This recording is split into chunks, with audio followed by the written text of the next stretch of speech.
Hello and welcome back to Reader's Side Quest. I'm Curtis, And I'm Dakota. and we just finished The Forsaken Planet by Bryan Wilson. And this is book one of three of the Power Uh, of the Stars. Correction. I was talking to the author, which is great that we live in a modern day world when now I can talk to the authors on TikTok while I'm reading their books. Love that. It's a It's been super fantastic fun, actually. immersive experience. I think it's gonna be 5 books. He says it's gonna be more than three. Well, it's three so far. Three plus a So, novella. asterisk there. So, three plus a novella. So, three and a half. But anyway, we just finished book one and we're here to talk about it. So, thanks for joining us. And let's get into it. Yeah, we're in our indie author month.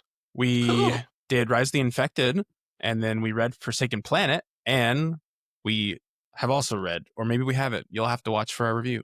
The Engineer's Mechanic. So Forsaken Planet's book two for our month this month, but it's only the ninth. I feel like that's pretty good. Do I have already Yeah, we're knocked out? making we're making some good progress. I think we can hit five, maybe five. Maybe we can do 5 books, 5 indie books in Let's. indie author month. It's important to have goals, and I think we can hit this one. I think we can too. But anyways, let's talk about Anyway, Forsaken Planet. let's talk about Forsaken Planet. Off the rip, Dakota. One of our biggest things we like to talk about is characters, character development, characters in general. Do we like them? Do we hate them? Do we care about them? What are your thoughts? Yeah, that's one of our most important categories. If you've been here long, we like to a lot of clips of it make its way on TikTok, but we always like to talk about character development. Did it go well? Did it go poorly? And I thought we got a really wide cast of characters in this book, which is a good thing because of the way that he handled it. I think it was done really well. I think that oftentimes, not oftentimes, sometimes when you get a wide cast of characters in the first book, it's really tough to make each of them feel meaningful, right? But I think that we were introduced to this sprawling universe, and we're going to see people pop up in maybe book 3 who we haven't seen since book 1, who went off to go and do their own thing. So I'm excited to see where the characters go in the future. But the cast we had in the first book was also memorable, likable, sectioned enough, diverse enough to each different group of characters meant their own thing. I give it a point. And I feel like there was enough space to talk about the characters. Sometimes, I don't know, I forget what I read some sort of it wasn't a novella, but it was a really small book before they had a lot of characters. It's like last year sometime I read it, and I was like, they have a lot of characters, you just didn't get enough with it because there wasn't enough time. Which happens, and that's okay. Kind of. But anyway, I gave it a full point as well for characters. I think we Yeah, got, our main Earth cast.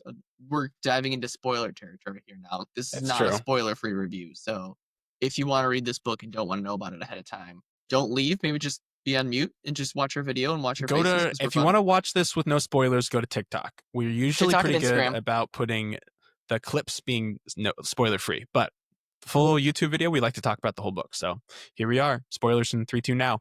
3-2 now. Our main little Earth cast. We got Colton and gang. Really like them. Yeah, they were I fun, I think memorable. we mostly get Colton and Tommy, I think, are big players from like the group of five or four. I guess technically four since one guy left on Earth. Yeah, Ace too. I feel like we got decent screen time with Ace. Actually, and Maurice too, kind of, or Morse. Morse, yeah. Um, yeah, I guess we got some time with him. But I feel like the most screen time from our Earth cast was Colton and Tommy, and then we got a lot of other fun characters. I mean, we got basically like what do you call them, space special forces with Willick and his group, and but I Yeah, feel like each little cluster of characters we got, whether they were spacelings, earthlings, special forces, spaceland, everybody had like they were dynamic enough. Like they all had their unique qualities and got enough screen time for how important they were involved. yeah. As of right now. I think part of that's in how he grouped the characters, right? Like we met the Space Special Forces group, we met the Academy Spacelings group, we met the Earthling core group, and so when we bounced around, it like made sense logically that we were introduced to different casts of characters for different pockets of the story. Yeah, and it was That's good. cool, like, when they first got to the ship, they, like, met Kayla, and they were just, like, talked for a second. They're like, "Okay, see you later." And then when we met a bunch of people later on from her group, she wasn't new, so, like, she was, like, our anchor for that new kind of Yeah. thing. It was a good way of doing it. of introducing our friends. Our main cast. I agree. And from there, we have originality and creativity. What did you think on that one? I give it a full point. I think when you have I guess a take on like different cultivated planets and aliens in space and type thing, you kind of get the same thing. And this kind of it definitely builds off that foundation. But then you have like it's called a Forsaken Planet, and you're thinking, oh, they're on planet Gerberglob or whatever, like Yeah. some made up thing. But it's like, no, they're on Earth, and that's the Forsaken Planet, and it's all about Earth being integrated into a system that's, you know, years ahead, and they were left behind for a certain reason. I thought that was unique. I liked that. Yeah, I like that too. I don't know that I've encountered another story like that where it's like, by the way, humanity is like a universal player. You just haven't been invited until now. So that Yeah, was you've cool. been here. We knew of you, but you didn't know of us. It's like, Everybody knew of all you. right. We all just ignored you. Welcome to the party. And I thought the big thing too was everybody's human, right? They're not like, oh, we're from this planet, so we have all three or four arms. Blah blah. It's like, no, everybody's human. Y'all just are about. Yeah, I think we met some different species in the simulations, We did, yeah, that's true. The but everybody we met something with the K. in everybody pivotal to the story was human. Yeah, yep. And I did enjoy that because not everything needs something crazy like that. We got a It's nice true. Yeah, foundation, we didn't need to see eight different kinds of aliens that he could have dreamed up, and he could have, but it was and we would good. have probably still enjoyed it. But It's it's true. nice to have our baseline being so.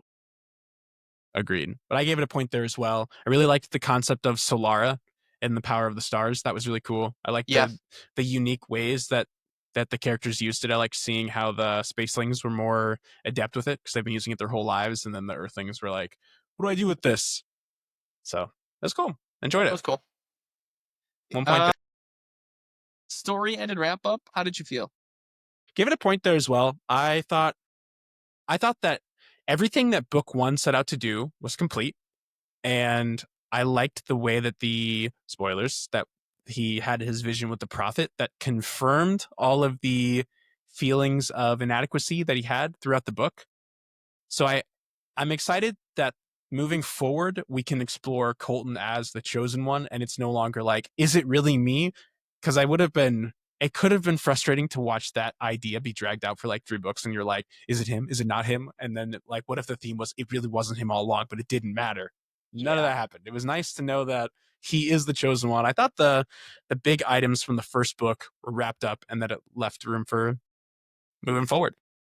I thought for sure we were gonna get like at the end of this book, it was gonna be like it actually wasn't him all along, and I was gonna be like, well, but it was him. And I'm like, all right, I'm fine with that Yeah, too. he left enough ambiguity throughout the book that you were like, is it or is it not him? I only give this a half a point. But why? I felt it wrapped it up nicely. I will say that. I have no qualms with the fact that everything was nice with a bow. Questions were answered, and the questions that weren't are clearly going to be answered in the future. Clearly, hopefully. I just felt like some of the two things specifically that bothered me. One was why didn't he just go to Earth and wield and like solve a whole bunch of problems?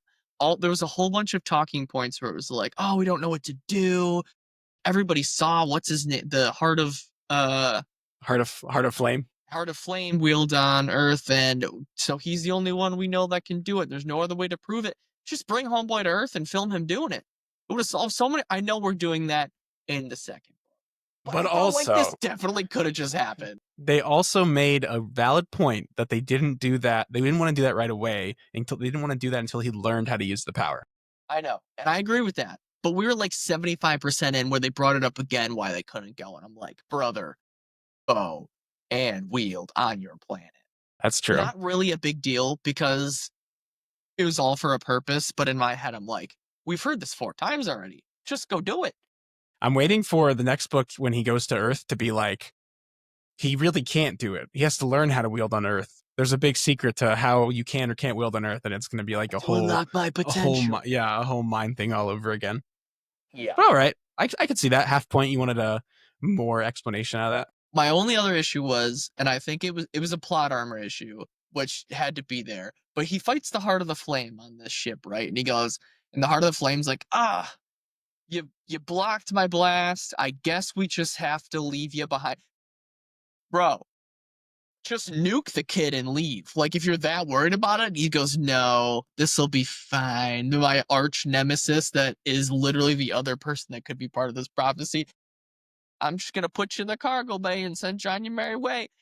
I feel like, not realistic situation. It just felt like a little unrealistic where he wasn't like, if he would have somehow like jumped in the cargo thing and then it escaped, I would have been like, okay, sweet, that makes sense. But I felt like the heart could have just been like, snap, nuked him like after he was on the ground. You know what I'm saying? Nah, that was grade A plot armor. That was Harry Potter meets Voldemort the first time It and was lives. It heavy was like plot armor. it was like Darrow gets his hand cut off, but it's not real. Come on, it was grade A plot armor. I approved of it. It was cool, but it was a little bit like immersion breaking because I was like, all right, like, come on. It was a little bit over the top. You're But like you could figure something out to kill him. If you really wanted to kill him, just kill him. yeah. But overall, I felt very good about how it ended, even my own personal qualms with it. I didn't feel like we're that big of a deal. It just was like enough for me to have to. There we go. That's how I feel. Have your own feelings. Enjoy them. I do have feelings. World building and setting.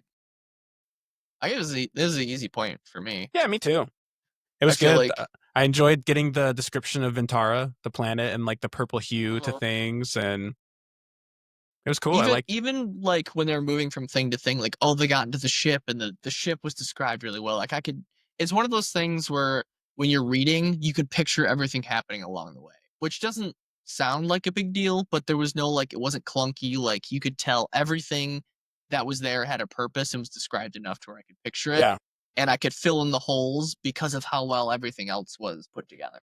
yeah, I like that a lot too. You definitely can tell if it's like I don't know what this looks like. I'm auto correcting in my brain. I'm auto filling what this might have looked like versus when it's like every single thing is described. We get a very clear description of where the main character is. So I like that. I thought the descriptive language was on point.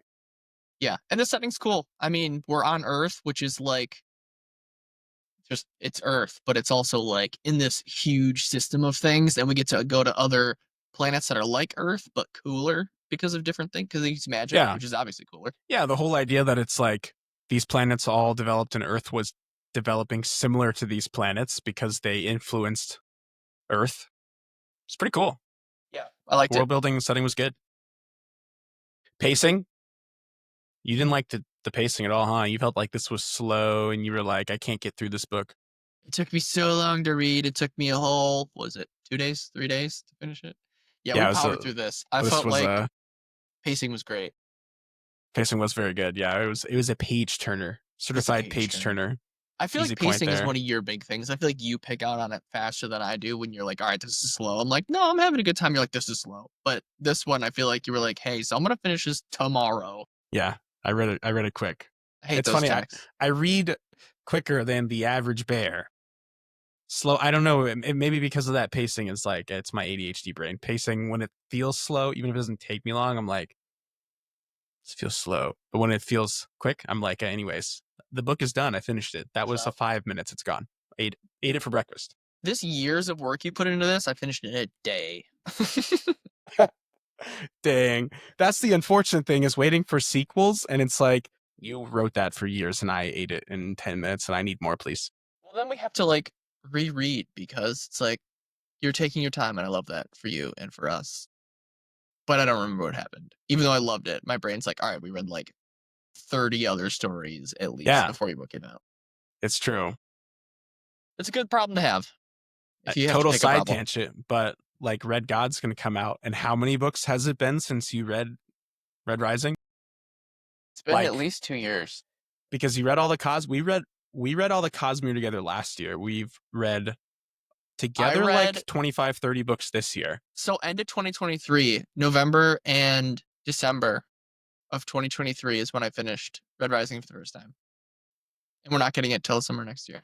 So like 70 books, but 80, 90 books between Red Rising And and the it's still sequel. It's so like fresh in my heart. And I just want as to an do a reread. example. I would do a reread even if I didn't need it.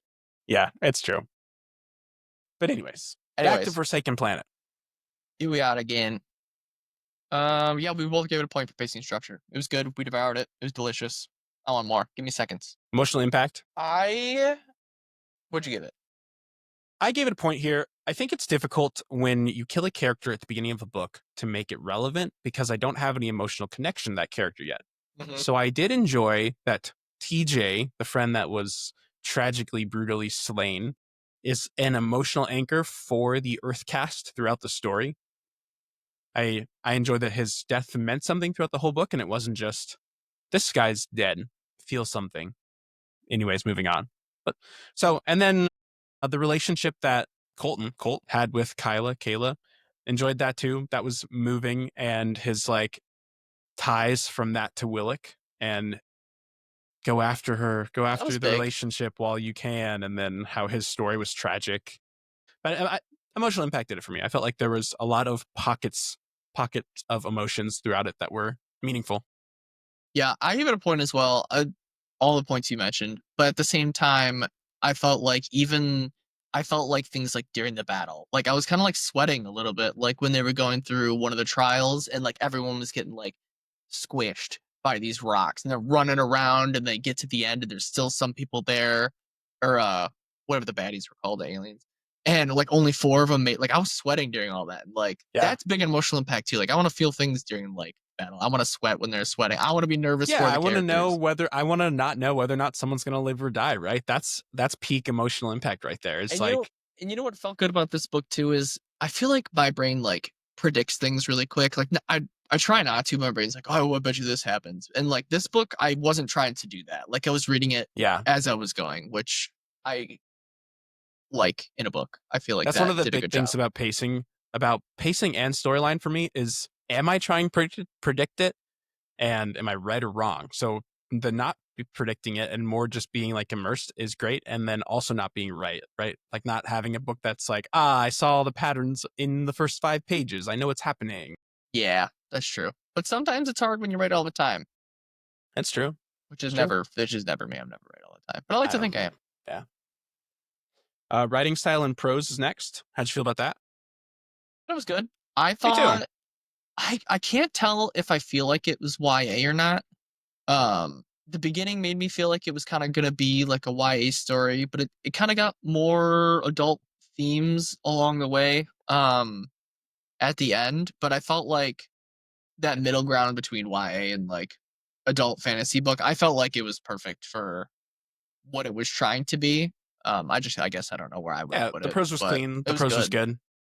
Yeah. Yeah, it was interesting. I felt like what you just described was when they were on Earth, and then once they left Earth, and I felt like the story matured to some more deeper themes and some more adult themes.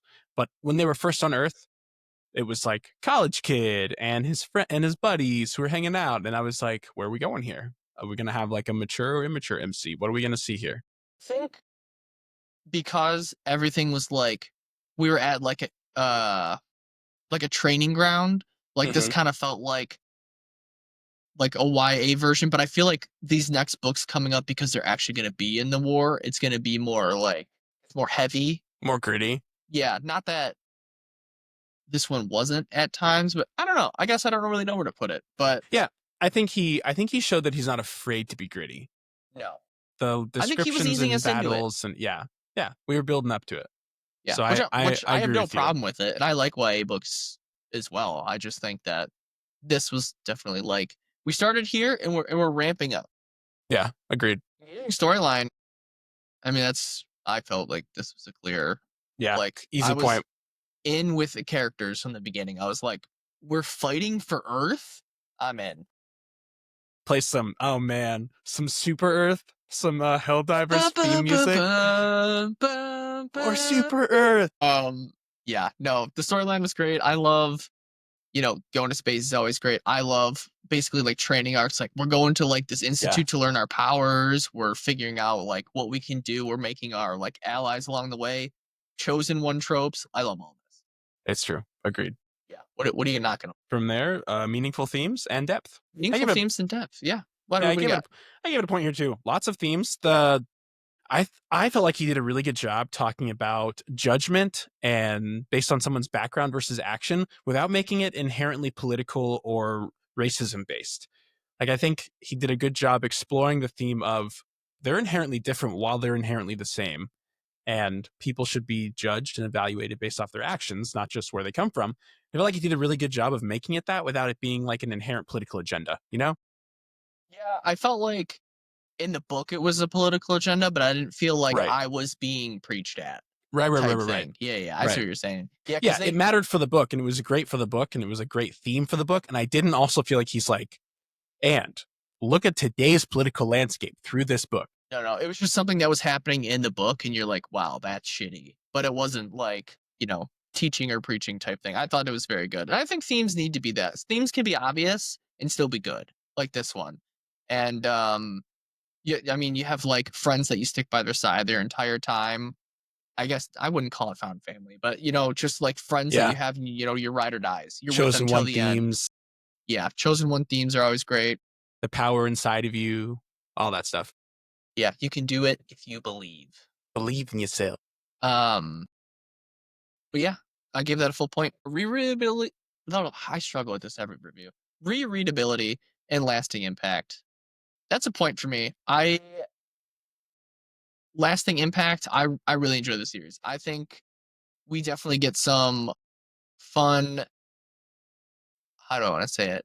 We get like some side by sides from like Red Rising, right? Like you Yeah. have like kind of trying to be like a space opera type thing where they're going to like an institute to like train and figure out themselves and like be evaluated like militarily.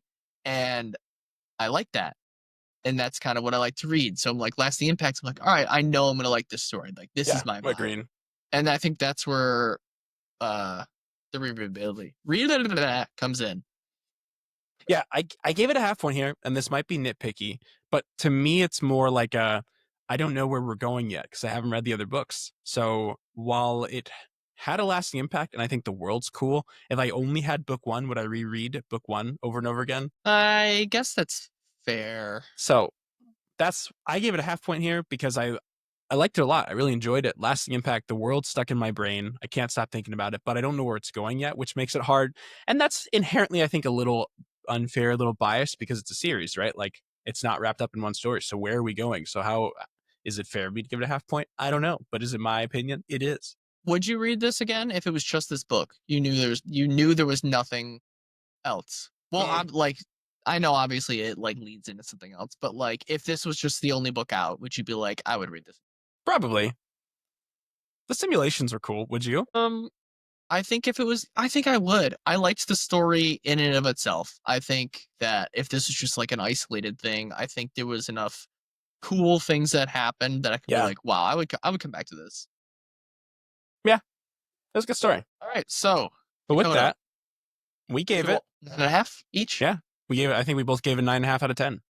Yeah. Which is a very big score. We're usually very generous with our score in general, but I feel like we both really enjoyed this book. We did. It was a quick read. It did it for us in the themes. Character development was good. It It was a quick wasn't. read for us. It's not necessarily a quick read in Yeah, general. I think it's almost 600 pages. it's like 487, 581, I think. 581. 81. So is it a quick read necessarily? No. Did it feel like a quick read? Yes. And are we recommending it to you, our friends, family, RSQers, or RSQties? Yes, we are. Yeah, and I'm gonna go so far as to say I think even for someone who wants to get into sci-fi, this is a good intro. This is Similarly, a good I'm intro. gonna say some potentially blasphemous language here. I think you could put this on a similar level as Red Rising for someone's intro to sci-fi, to like a space opera. I think I would say, oh, a simple place to start for like a space sci-fi fantasy. This is a book that's not going to be too heavy. You're not going to be like Sun Eaters, Empire of Silence. It's like an insane amount of pages for book one. And I wouldn't recommend that for like someone who wants to get into sci-fi. But I think Forsaken Planet, definitely a good place to start your sci-fi journey if you're looking I to. would almost because I obviously we love Red Rising. I mean poster, but I would almost recommend this first over Red Rising because I feel like not that it's I know as an intro if you're new to the genre. If you're not new Yeah. to the genre, then I would Yeah, go. Red Rising's a bit heavier. Yeah, this one is like I said, it's lighter stakes. I think is what it feels like. Yeah. slightly lighter themes, but I think it's more easily digestible for someone who's like newer to it. You can Yeah, just pick it up and read it. I agree. Uh, so yeah, big fans. Oh, our goal is to get. We want to just jump into book two, right? We love the series. We want to get into book two, but it's indie book month, and we It's would true. love to read your guys' books. Putting a pause in the series, and we're gonna start reading as if we haven't already started it. Oh, I don't have the book by me. Show 'em. I do.